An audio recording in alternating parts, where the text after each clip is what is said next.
Hello guys! இன்னைக்கு என்ன பார்க்க போறோம் அப்படின்னு பார்த்தோம்னா, இலக்கண பாட்டு தான் பார்க்க போறோம் தமிழ்ல. ஆல்ரெடி வந்து பார்த்தீங்க அப்படின்னா, நம்ம எழுத்து பேஸ் பண்ணி ஃபுல்லாவே கம்ப்ளீட் பண்ணியாச்சு. சொல் பேஸ் பண்ணி ஃபுல்லாவே கம்ப்ளீட் பண்ணியாச்சு இல்லையா? ஸோ நம்ம இப்ப பார்க்க போற டாபிக் என்ன அப்படின்னா, அணி இலக்கணம் வந்து பார்க்க போறோம். ஓகேவா? ஸோ ஆல்ரெடி வந்து பார்த்தீங்க அப்படின்னா, அ இப்ப வந்து தமிழ் மொழியினுடைய இலக்கண வகைகள் என்ன அப்படின்னா, எழுத்து, சொல், பொருள், யாப்பு, அணி. ஸோ இந்த ஆர்டர்ல தான் பார்க்கலாம் அப்படின்ற மாதிரி நான் ஆல்ரெடி சொல்லியிருந்தேன். பட் ஆனா கமெண்ட் செக்ஷன்ல என்ன சொல்லியிருக்கீங்க அப்படின்னு பார்த்தோம்னா, எங்களுக்கு வந்து 6த், 7த், 8த் இந்த மாதிரி ஆர்டர்ல போடுங்க அப்படின்னு கேட்டிருக்கீங்க. ஸோ 6த் புக் ஃபுல்லா கம்ப்ளீட் பண்ணிட்டு அடுத்து 7த் புக், அடுத்து 8த் புக். ஸோ இந்த மாதிரி ஆர்டர்ல கேட்டிருக்கீங்க. ஸோ அதனால தான் இப்போ நான் வந்து இந்த டாபிக் எடுத்திருக்கேன். ஓகேவா? ஃபர்ஸ்ட் நம்ம பேஸ்ல இருந்து போகலாம் அப்படின்னு சொல்லி தான் நம்ம அத எடுத்திருந்தோம். பட் வந்து கமெண்ட் செக்ஷன்ல கேட்டதுனால தான் இந்த இத எடுத்திருக்கோம். ஓகேவா? உங்களுக்கு இதுதான் ஈஸியா இருக்கு அப்படின்னா, இதையே நம்ம இப்படி ஃபாலோ பண்ணலாம். ஓகேவா? ஃபர்ஸ்ட் 6த் புக் ஃபுல்லா கவர் பண்ணிட்டு 7த் புக் போலாம். இப்ப 6த் புக்ல வந்து ஆல்ரெடி நம்ம வீடியோஸ் போட்டிருக்கோம். என்னென்ன இருக்கு அப்படின்னு பார்த்தோம்னா, 6த்ல ஃபர்ஸ்ட் டெர்ம்ல தமிழ் எழுத்துக்களின் வகையும் தொகையும் இருக்கு. முதல் எழுத்தும் சார்பெழுத்தும் இருக்கு. மொழி முதல், மொழி இறுதி எழுத்துக்கள் இருக்கு. இந்த ஃபர்ஸ்ட் டெர்ம்ல உள்ள எல்லாமே நம்ம வீடியோ போட்டாச்சு. ஓகேவா? 6த் புக்ல செகண்ட் டெர்ம்ல பார்த்தீங்க அப்படின்னா, இணை எழுத்துக்கள் இருக்கு, மயங்கொலிகள் இருக்கு, சுட்டெழுத்து, வினா எழுத்து இருக்கு. இது ஃபுல்லாவே நம்ம வீடியோ போட்டாச்சு. 6த்ல ஃபர்ஸ்ட் அண்ட் செகண்ட் டெர்ம் ஃபுல்லா முடிச்சிட்டோம். தேர்ட் டேர்ம்ல பார்த்தீங்கன்னா, 4 வகை சொற்கள். அது நம்ம வீடியோ போட்டாச்சு ஆல்ரெடி. பெயர் சொல் வந்து ஆல்ரெடி வீடியோ போட்டாச்சு. இப்ப நம்ம பார்க்க போறது அணி இலக்கணம். இதோட 6த் புக்குல உள்ள இலக்கணம் ஃபுல்லாவே முடியுது. ஓகேவா? இன்னும் நான் பார்க்கல, படிக்கலன்றவங்க நம்மளுடைய சேனல்ல பிளேலிஸ்ட்ல இருக்கு இலக்கணம். அந்த பார்ட்ல போய் நீங்க எடுத்து படிச்சுக்கோங்க. ஓகேவா? இத முடிச்சுட்டு நம்ம 7த் புக்க போலாம். ஓகேவா? இன்னைக்கு நம்ம பார்க்க போறது அணி இலக்கணம் 6த் புக்ல டெர்ம் 3 3rd இயல். ஓகே. இதுல வந்து பார்த்தீங்க அப்படின்னா, நம்ம நோட்ஸ் அப்படின்றது தனியா எடுக்க முடியாது. ஏன்னா ரொம்ப வந்து இதுல வந்து இருக்காது. என்ன சொல்லியிருப்பாங்க அப்படின்னா, அணி ஒவ்வொரு அணி, என்ன அணி அப்படின்ற டெஃபனிஷன் இருக்கும். பிளஸ் அதுக்கான ஒரு எடுத்துக்காட்டு இருக்கும். அவ்வளோதான் இருக்கும் இதுல. அதனால இதுல நம்ம வந்து தனியா நோட்ஸ் அப்படின்னு சொல்லி நம்ம எழுத முடியாது. இது அப்படியே எழுதுனா தான் உண்டு. அதனால நான் அப்படியே டைரக்ட்டா புக்லயே வந்து நான் சொல்லிடுறேன். ஓகேவா? மத்ததுக்கு நம்ம நோட்ஸ் பார்க்கலாம். அணி இலக்கணம் பொறுத்த வரைக்கும் புக்லயே நம்ம பார்த்துக்கலாம். ரைட்டா? இதுல ஃபர்ஸ்ட் என்ன கேட்கலாம் அப்படின்னா, அணி என்பதற்கு என்ன பொருள் அப்படின்னு கேட்கலாம். அணி என்பதற்கு அழகு என்பது பொருள். ஓகேவா? அணி என்பதற்கு என்ன பொருள், மீனிங் என்னன்னு கேட்கலாம். அழகு.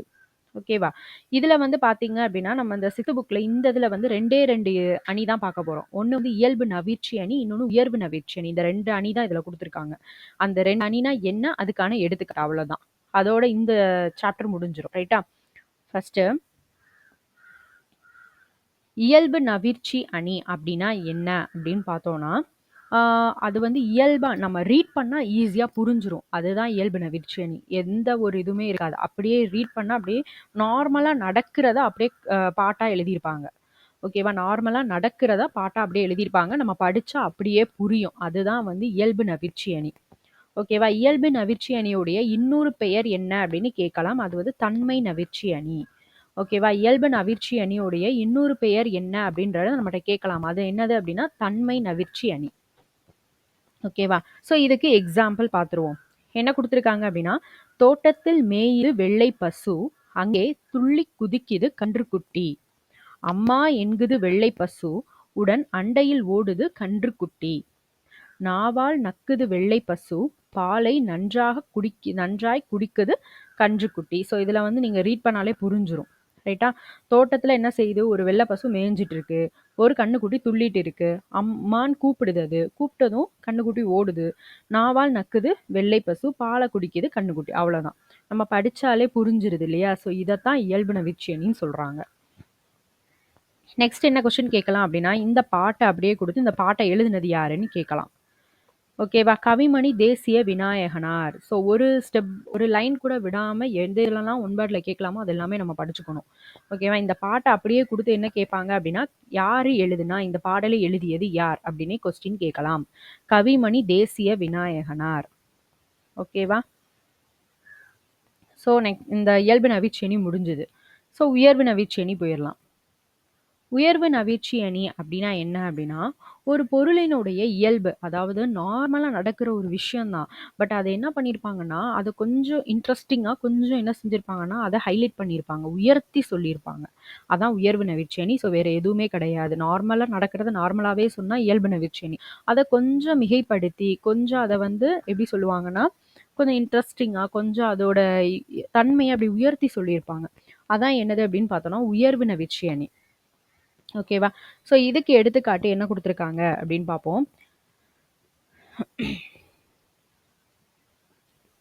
குளிர் நீரில் குளித்தால் கூதல் அடிக்குமென்று, வெந்நீரில் குளித்தால் மேலே கருக்குமென்று, ஆகாச கங்கை அனல் உரைக்குமென்று, பாதாள கங்கையை பாடி அழைத்தார் உன் தாத்தா.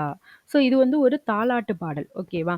நார்மலா என்ன குடுத்துருக்காங்க அப்படின்னா, நமக்கு ஒரு நார்மல் வாட்டர்ல நம்ம குளிக்கிறது தான். அது முடிஞ்சு போச்சு. ஆனா அத எப்படி வந்து குடுத்துருக்காங்க அப்படின்னா, குளிர் நீர்ல குளிச்சா கூதல் அடிக்குமென்று. கூதல்னா குளிரு.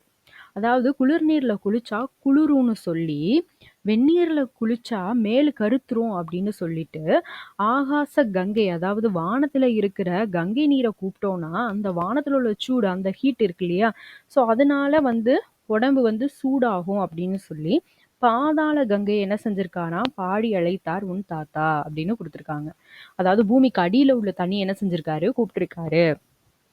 ஓகேவா? குளிர்ந்த நீர்ல குளிச்சா குளிரும்னு சொல்லி, வெந்நீர்ல குளிச்சா மேல கருத்துரும் அப்படின்னு சொல்லி, ஆகாசத்துல உள்ள அந்த கங்கை, வானத்துல இருக்கிற கங்கைய கூப்பிட்டா சுடும்னு சொல்லி, என்ன செஞ்சிருக்காராம், பாதாள கங்கையா பூமிக்கு அடியில இருக்கிற கங்கைய வந்து என்ன செய்றாராம், தாத்தா கூப்பிடுறாராம். ஓகேவா? ஸோ இந்த மாதிரி பார்த்தீங்கன்னா, நார்மல் தான். பட் ஆனா இது என்ன செஞ்சிருக்காங்கன்னா, அதோட தன்மைய உயர்த்தியிருக்காங்க. அதனால தான் இத என்ன சொல்றாங்க, உயர்வு நவிற்சி அணி அப்படின்னு சொல்றாங்க. ஓகேவா? ஸோ நெக்ஸ்ட்டு அவ்வளோதான் முடிஞ்சுச்சு. இதில ஒரு பாட்டு குடுத்துருக்காங்க. இத நீங்க ரீட் பண்ணாலே மீனிங் புரிஞ்சிரும். பாடலை படித்து அதில் உள்ள அணிய சொல்லியிருக்காங்க. 6 சக்கரம் 100 வண்டி, அழகான ரயிலு வண்டி. 6 சக்கரம் 100 வண்டி, அழகான ஒரு ரயிலு வண்டி. மாடு கண்ணு இல்லாம தான் என்ன செய்யுது? ஓடுது அது.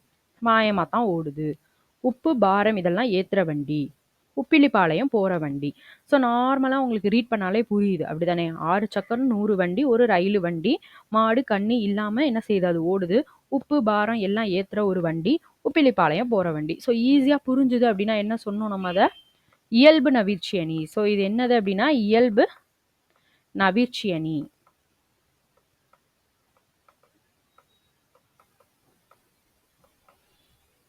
அவ்வளோதான். இது இயல்பு நவிற்சி அணி. ஓகேவா? ஸோ அவ்வளோதான். இந்த இலக்கணம் வந்து முடிஞ்சிருச்சு. ரொம்ப ரொம்ப ஈஸி தான். இதில் 2 இலக்கணம் தான் படிச்சிருக்கோம். இயல்பு நவிற்சி அணியும், உயர்வு நவிற்சி அணியும். இதில் வந்து அணி அப்படின்னா என்னது? அழகுன்றது பொருள். இயல்பு நவிற்சி அணினா என்ன அப்படின்னா, ஈஸியாக படித்தோடனே அண்டர்ஸ்டாண்ட் பண்ணுறது தான் இயல்பு நவிற்சி அணி. ஸோ இந்த பாட்டை படிச்சுக்கோங்க. தோட்டத்தில் மேயுது வெள்ளை பசு, அங்கே துள்ளி குதிக்குது கன்றுக்குட்டி, அம்மா என்குது வெள்ளை பசு, உடன் அண்டையில் ஓடுது கன்றுக்குட்டி, நாவால் நக்குது வெள்ளை பசு, பாலை நன்றாக குடிக்குது கன்றுக்குட்டி. ஸோ இந்த பாட்டை எழுதுனது கவிமணி தேசிய விநாயகனார். இதை கேட்கலாம். ஓகேவா? இந்த பாட்டை கொடுத்து இது எழுதுனது யாருன்னு கேட்கலாம். கவிமணி தேசிய விநாயகனார். ஓகேவா? உயர்வு நவிற்சி அணி அப்படின்னா நார்மலாக நடக்கிறதா அதை என்ன பண்ணியிருப்பாங்கன்னா கொஞ்சம் மிகைப்படுத்தி சொல்லியிருப்பாங்க. அதான் உயர்வு நவிற்சி அணி. ஸோ இதில் வந்து அதோட எக்ஸாம்பிள் பார்த்துக்கோங்க. ஒரு தாலாட்டு பாடல் கொடுத்துருக்காங்க. ஓகேவா? இன்னொன்று கற்பவை கற்றபின்ல ஒன்று கொடுத்துருக்காங்க. ஸோ இதையும் வந்து ரீட் பண்ணிக்கோங்க. இது வந்து நார்மலாக ரீட் பண்ணாலே நமக்கு புரியும். இது இயல்பு நவிற்சி அணி. ஓகேவா? ஸோ இதோட வந்து 6th புக்கில் உள்ள எல்லா இலக்கணமுமே கம்ப்ளீட்டாக முடிஞ்சு. நெக்ஸ்ட் வீடியோவில் 7th புக்கை பற்றி நம்ம வந்து என்ன செய்யலாம்னா டிஸ்கஸ் பண்ணலாம். ஓகேவா? நம்மளுடைய பிளேலிஸ்ட்டில் இருக்குது. போய் செக் பண்ணி பார்த்துக்கோங்க படிக்காதவங்க. ரைட்டா? தேங்க்யூ.